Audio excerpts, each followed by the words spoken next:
Tahukah sahabat lansia, ada 3 jenis buah yang diam-diam bisa merusak ginjal Anda setiap hari. Dan yang mengejutkan, salah satunya mungkin ada di meja makan Anda saat ini. Buah yang terlihat segar, rasanya manis atau asam segar, tapi ternyata menyimpan ancaman serius bagi ginjal. Apalagi bila usia sudah melewati 60 tahun. Assalamualaikum warahmatullahi wabarakatuh. Semoga Bapak dan Ibu dilimpahkan kesehatan, kebahagiaan, dan keberkahan umur dalam hari-hari meniti jalan usia emas dengan tubuh yang mulai menua. Bertemu kembali dengan saya, Dr. Aiswa Dahlan di channel Nasehat Dokter. Sebelum kita mulai mengulas masalah-masalah kesehatan yang Bapak dan Ibu alami, bagi yang baru bergabung silahkan pencet tombol subscribe yang berwarna merah di bagian bawah, agar Bapak dan Ibu selalu menjadi yang pertama mendapatkan notifikasi video tips-tips kesehatan lanjut usia dari saya. Oh iya, jangan lupa untuk tinggalkan komentar dari mana Bapak Ibu berasal, agar saya dapat mengetahui seberapa jauh tips-tips kesehatan dari channel ini dapat tersebar dan bermanfaat. Mari kita mulai pembahasannya. Sahabat lansia, selama saya praktek, saya sudah melihat ribuan pasien datang dengan kondisi yang mirip. Ada yang wajahnya pucat, ada yang kakinya bengkak seperti balon, ada yang sesak nafas karena cairan menumpuk di paru-paru.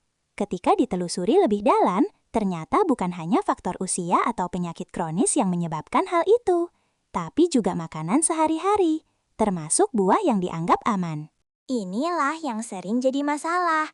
Banyak yang mengira makan buah itu selalu sehat, padahal faktanya tidak semua buah cocok untuk ginjal yang sudah mulai menurun fungsinya. Sama seperti mesin tua yang dipaksa bekerja tanpa perawatan, ginjal juga bisa rusak pelan-pelan tanpa terasa. Coba perhatikan tubuh Anda akhir-akhir ini. Apakah Anda sering terbangun di malam hari untuk buang air kecil? Mungkin 3 atau 4 kali semalam. Apakah kaki Anda tiba-tiba bengkak di pagi hari tanpa sebab jelas? Atau apakah Anda melihat urin berbusa seperti sabun atau seperti bir baru dituang? Jika iya, tolong jangan anggap itu hal biasa. Ini bukan sekedar tanda sudah tua atau kecapean. Itu adalah alarm keras dari ginjal Anda. Ginjal yang sehat bekerja seperti filter air, menyaring racun dan menjaga keseimbangan cairan tubuh. Tapi saat filter itu mulai tersumbat atau rusak, tubuh akan mengirimkan sinyal. B di urin, bengkak di kaki, rasa lelah tak berujung hingga tidur yang tidak nyenyak. Sahabat lansia, kabar baiknya masih ada harapan besar bila kita mau bertindak mulai sekarang. Dan di video ini, saya akan membongkar rahasia 3 buah yang harus diwaspadai agar Anda tidak mengalami penurunan ginjal lebih cepat dari seharusnya. Sahabat lansia, izinkan saya bercerita tentang seorang pasien yang masih membekas dalam ingatan saya. Namanya Pak Wiryanto, usia 65 tahun, seorang pensiunan kepala sekolah dari Surabaya. Beliau datang ke klinik dengan wajah pucat basi, langkahnya pelan dan napas terengah-engah. Saat duduk di hadapan saya, dengan suara bergetar beliau berkata, "Dok, saya merasa seperti mesin tua yang sudah karatan. Masih bisa jalan sih, tapi rasanya tidak optimal lagi." Saya lalu meminta beliau menjalani pemeriksaan laboratorium. Hasilnya membuat dada saya ikut mencelos. Kreatininnya sudah 1,8. Angka yang artinya fungsi ginjalnya sudah menurun dan masuk zona kuning. Hanya selangkah lagi menuju cuci darah jika tidak segera diambil tindakan. Mendengar penjelasan itu, wajah Pak Wiryanto langsung pucat, mata beliau berkaca-kaca, dan dengan suara lirih beliau berkata, "Dok, saya lebih baik mati daripada harus cuci darah." Kalimat itu menusuk hati saya. Sahabat lansia, bagi banyak orang cuci darah memang seperti mimpi buruk. Bayangkan 3 kali seminggu harus datang ke rumah sakit, duduk di kursi selama 4-5 jam, ditusuk jarum besar, darah dialirkan keluar tubuh, lalu dibersihkan mesin. Belum lagi biaya yang bisa menguras tabungan hari tua. Meskipun ada BPJS, tetap ada pengeluaran tambahan. Yang lebih berat, rasa menjadi beban keluarga. Anak harus izin kerja untuk antar jemput. Istri menunggu berjam-jam di rumah sakit. Cucu tidak bisa lagi diajak bermain. Sahabat lansia, ketakutan itu nyata. Tapi di tengah kecemasan Pak Wiryanto, saya menegaskan satu hal penting. Penurunan fungsi ginjal bukanlah takdir final. Ini bukan akhir segalanya. Saya katakan pada beliau, "Pak, kondisi ini ibarat lampu cek engine di mobil. Ketika menyala bukan berarti mobilnya rusak total, tapi pertanda yang harus segera diperbaiki." Setelah kami berbincang lebih jauh, saya menelusuri pola makan beliau sehari-hari, dan disinilah saya menemukan jawabannya. Ternyata selama bertahun-tahun Pak Wirianto punya kebiasaan mengonsumsi 3 jenis buah tertentu yang tanpa disadari justru mempercepat kerusakan ginjalnya. Beliau sendiri kaget bukan main. Loh, Dok, bukannya buah itu sehat? Itu kan favorit saya sejak muda. Inilah pelajaran penting untuk kita semua. Tidak semua yang tampak sehat di mata kita benar-benar aman untuk ginjal, terutama di usia lanjut. Dan karena itu, berikutnya saya akan bongkar satu persatu buah yang diam-diam bisa menjadi musuh dalam selimut bagi ginjal kita. Sahabat lansia, mari kita mulai dengan buah pertama yang sering disalahpahami, belimbing. Buah ini terkenal karena bentuknya indah seperti bintang, rasanya segar, manis, dan sering dijadikan rujak atau jus. Banyak orang percaya belimbing itu sehat, bisa menurunkan kolesterol, bahkan menyegarkan tubuh. Namun, bagi ginjal, belimbing bisa jadi musuh besar yang bekerja diam-diam. Kenapa? Karena belimbing mengandung oksalat dalam jumlah sangat tinggi. Oksalat adalah zat alami dalam beberapa makanan, tapi pada belimbing kadarnya bisa luar biasa. Bayangkan oksalat ini seperti lem super yang mengikat kalsium di ginjal Anda. Lama-kelamaan, ikatan itu berubah menjadi kristal, menumpuk dan akhirnya membentuk batu ginjal. Saya teringat seorang pasien Pak Hartono dari Bandung, usia 62 tahun. Loh dok, bukannya buah itu sehat? Itu kan favorit saya sejak muda. Beliau rajin minum jus belimbing setiap pagi, bahkan bisa sampai 2 gelas, karena percaya mitos bahwa belimbing ampuh menurunkan kolesterol. Awalnya beliau merasa segar, tapi perlahan pinggangnya sering sakit, dan akhirnya ditemukan batu ginjal berukuran cukup besar. Kalau tidak terdeteksi lebih awal, beliau hampir saja harus menjalani operasi. Pak Hartono berkata dengan nada menyesal, "Saya kira semua buah itu sehat, dok. Ternyata ada yang jadi musuh dalam selimut." Ucapan itu benar-benar jadi pengingat bagi saya bahwa banyak orang belum tahu sisi berbahaya belimbing. Agar mudah dipahami, saya akan beri ilustrasi. Bayangkan ginjal Anda seperti filter air di rumah. Normalnya air mengalir lancar melewati filter, kotoran tersaring, air bersih keluar. Tapi ketika Anda sering mengonsumsi belimbing, oksalat menempel di filter itu, seperti kerak kapur yang makin lama makin tebal. Lama-lama saringan jadi tersumbat, air tidak bisa mengalir, dan sistem pun macet total. Sama halnya dengan ginjal, filter kecil bernama nefron bisa tersumbat oleh kristal oksalat. Hasilnya racun dan cairan menumpuk di tubuh. Gejala yang muncul antara lain tubuh lemas, mual, pusing, bahkan kaki membengkak. Yang lebih menakutkan, proses ini sering berjalan tanpa gejala hingga kerusakannya sudah parah. Sahabat lansia, inilah sebabnya saya menyebut belimbing sebagai silent killer untuk ginjal. Bagi mereka yang ginjalnya masih sehat, mungkin tidak langsung terasa. Tapi begitu fungsi ginjal mulai menurun, belimbing bisa mempercepat kerusakan hingga tak terbendung. Pesan saya sederhana. Kalau Anda masih punya ginjal sehat, belimbing boleh dikonsumsi, tapi sangat dibatasi. Namun, kalau hasil pemeriksaan kreatinin Anda sudah di atas 1,2, lebih baik hentikan total. Jangan sampai niat menjaga kesehatan justru berbalik merusak organ vital tubuh kita. Sahabat lansia, sekarang kita masuk ke buah kedua yang juga sangat populer di Indonesia, mangga muda. Siapa yang tidak suka rujak mangga dengan sambal kacang atau taburan garam cabai? Rasanya yang asam segar memang bikin nagih, apalagi saat cuaca panas. Banyak orang bahkan menjadikannya camilan sehari-hari. Tetapi tahukah Anda, keasaman ekstrim dari mangga muda bisa menjadi racun halus bagi ginjal kita? Mangga muda mengandung asam sitrat dan asam malat dalam kadar tinggi. Pada dasarnya, kedua asam ini tidak berbahaya bila dikonsumsi dalam jumlah wajar oleh orang dengan ginjal sehat. Namun bagi ginjal yang sudah mulai melemah, keasaman berlebih justru bisa merusak lapisan pelindung tubulus ginjal. Bayangkan tubulus ginjal itu seperti pipa PVC baru yang licin dan halus. Saat terlalu sering diguyur zat asam, pelan-pelan permukaannya terkikis. Jadi kasar, bahkan muncul lubang-lubang kecil seperti sarang tawon. Akibatnya, zat penting yang seharusnya disaring tetap berada dalam darah, malah bocor keluar melalui urin. Yang paling sering bocor adalah protein. Inilah kondisi yang disebut proteinia. Tandanya sederhana, urin Anda berbusa. Bukan seperti sabun sisa, tapi busa yang bertahan lama seperti bir yang baru dituang. Bila ini terjadi, sahabat lansia harus waspada. Itu pertanda ginjal sudah kesulitan bekerja. Saya teringat seorang pasien, Pak Sumarno, 62 tahun, pensiunan pegawai bank dari Jakarta. Beliau adalah penggemar berat rujak Mangga Ruda. Hampir setiap sore beliau membeli rujak di depan kompleks, kadang sampai 2 porsi sekaligus.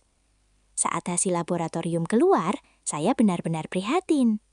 Proteinnya bocor dengan nilai 13.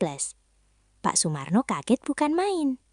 Saya pikir makan rujak itu sehat karena ada buahnya, Dok. Ternyata malah merusak organ vital saya.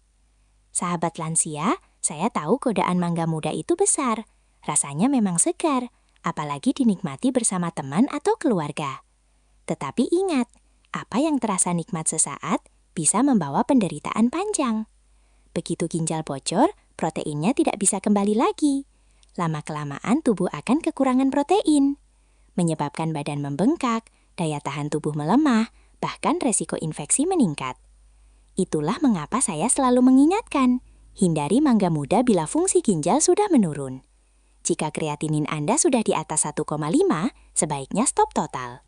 Bagi Anda yang masih sehat, konsumsilah sangat jarang dan secukupnya saja. Bila ingin rasa asam segar, lebih aman mengganti dengan acar timun atau wortel yang rendah resiko. Jangan sampai kesenangan kecil dari rujak mangga muda berubah menjadi penderitaan besar berupa ginjal bocor, tubuh bengkak, dan hidup bergantung pada obat seumur hidup. Sahabat lansia, sekarang kita sampai pada buah ketiga yang mungkin membuat Anda terkejut. Pisang. Hampir semua orang percaya pisang itu buah yang sehat, kaya serat, vitamin, dan sering direkomendasikan sebagai pengganti cemilan manis. Betul, pisang memang bermanfaat, tetapi tidak untuk semua kondisi. Bagi ginjal yang sudah menurun fungsinya, pisang bisa jadi bumerang berbahaya. Kenapa?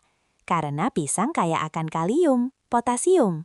Kalium adalah mineral penting yang berfungsi menjaga keseimbangan listrik dalam tubuh, terutama pada otot dan jantung. Pada orang dengan ginjal sehat, kelebihan kalium bisa dibuang lewat urin. Tapi pada sahabat lansia yang fungsi ginjalnya melemah, kalium menumpuk dalam darah. Apa akibatnya?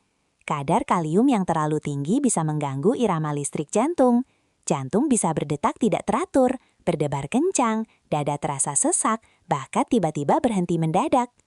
Kondisi ini disebut hiperkalemia dan sering disebut sebagai silent cardiac death, kematian mendadak, akibat jantung berhenti tanpa gejala awal yang jelas.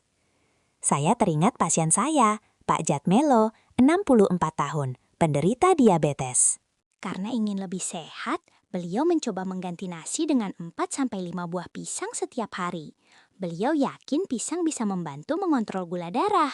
Tapi ternyata setelah diperiksa, kadar kaliumnya melonjak sampai 6,8, padahal normalnya maksimal 5,0. Akibatnya, suatu malam dadanya sesak, jantung berdebar kencang, hingga istrinya panik hampir membawanya ke IGD. Syukurlah pertolongan cepat bisa menyelamatkan nyawanya. Sahabat lansia, saya tahu niat makan pisang itu baik, tapi kalau tidak sesuai kondisi tubuh, hasilnya bisa fatal. Itulah mengapa saya selalu mengingatkan pasien, jika kreatinin sudah di atas 1,5, batasi pisang hanya 1 buah kecil per hari. Pilihlah pisang ukuran sedang, jangan pisang Ambon yang besar dan lebih baik dimakan pagi atau siang saat tubuh masih aktif, bukan malam hari. Selain itu, perhatikan tanda-tanda tubuh yang sering dianggap sepele, padahal bisa jadi periakan ginjal. Urin berbusa yang tidak hilang meski sudah disiram, bengkak di kaki terutama pagi hari yang membekas bila ditekan, kram malam hari yang membuat Anda terbangun, gatal-gatal di seluruh badan tanpa sebab jelas, nafas, bau logam atau amonia, mual dan hilang nafsu makan. Kalau sahabat lansia mengalami salah satunya, jangan tunda, segera cek kondisi ginjal Anda. Ingat, pisang bisa jadi sahabat sehat bila porsinya tepat, tapi bisa berubah menjadi ancaman mematikan bila dimakan berlebihan pada tubuh yang sudah lemah. Sahabat lansia, setelah kita membahas 3 buah yang harus diwaspadai, belimbing, mangga muda, dan pisang berlebihan, mungkin muncul pertanyaan di hati Anda. Kalau begitu, apa saya tidak boleh makan buah sama sekali, Dok? Tenang, jangan khawatir. Masih banyak buah yang aman. bahkan justru baik untuk membantu menjaga kesehatan ginjal Anda. Beberapa buah pilihan terbaik adalah apel dan pir rendah oksalat, aman untuk ginjal. Semangka, dengan kandungan air hingga 92%, membantu membilas ginjal layaknya selang yang membersihkan mobil. Pepaya, kaya enzim papain yang membantu melawan radikal bebas penyebab kerusakan sel ginjal. Anggur merah mengandung resveratrol yang mendukung peredaran darah ginjal. Anas dengan enzim bromelin yang bersifat antiinflamasi. Beri seperti stroberi, blueberry, dan raspberry kaya antioksidan tapi rendah kalium. Lalu bagaimana aturannya? Ini panduan sederhana yang sudah saya terapkan pada banyak pasien. Belimbing, kalau ginjal masuk sehat, maksimal 1 buah per minggu. Tapi kalau kreatinin lebih dari 1,2, stop total. Mangga muda sebaiknya dihindari bila kreatinin lebih dari 1,5. Ganti dengan acar timun atau wortel bila kangen rasa asam. Pisang batasi maksimal 1 buah kecil per hari, dimakan pagi atau siang. Air putih rata-rata 8 gelas per hari, kecuali dokter membatasi. Atur waktunya, pagi 2 gelas, siang 3 gelas, sore 2 gelas, malam 1 gelas. Dengan langkah sederhana ini, Anda bisa meraih banyak manfaat luar biasa. Ginjal yang sehat berarti tekanan darah stabil, stamina tetap terjaga, tulang kuat, kulit lebih cerah, tidur nyenyak, dan nafsu makan tetap baik. Hidup terasa ringan. Anda lebih bersemangat bermain dengan cucu, beraktivitas, bahkan traveling bersama pasangan di masa pensiun. Sahabat lansia, saya ingin menutup dengan kisah nyata. Ingat Pak Wirianto yang saya ceritakan di awal? Setelah disiplin mengikuti panduan ini selama 3 bulan, menghindari belimbing dan mangga muda, membatasi pisang, serta mengganti dengan buah aman, kreatininnya turun dari 1,8 menjadi 1,3. Sekarang beliau kembali bugar, bisa main badminton seminggu sekali. Bahkan dengan bangga berkata, "Saya merasa 10 tahun lebih muda, Dok. Saya bisa gendong cucu lagi tanpa ngos-ngosan." Itu bukti nyata bahwa perubahan kecil bisa membawa hasil besar. Jadi, mulai hari ini sahabat lansia, mari kita sayangi ginjal kita. Cek kulkas Anda, ganti buah yang berisiko dengan pilihan yang aman. Tempel catatan di rumah sebagai pengingat. Dan yang paling penting, bagikan ilmu ini ke keluarga dan teman. Satu share Anda mungkin menyelamatkan seseorang dari mesin cuci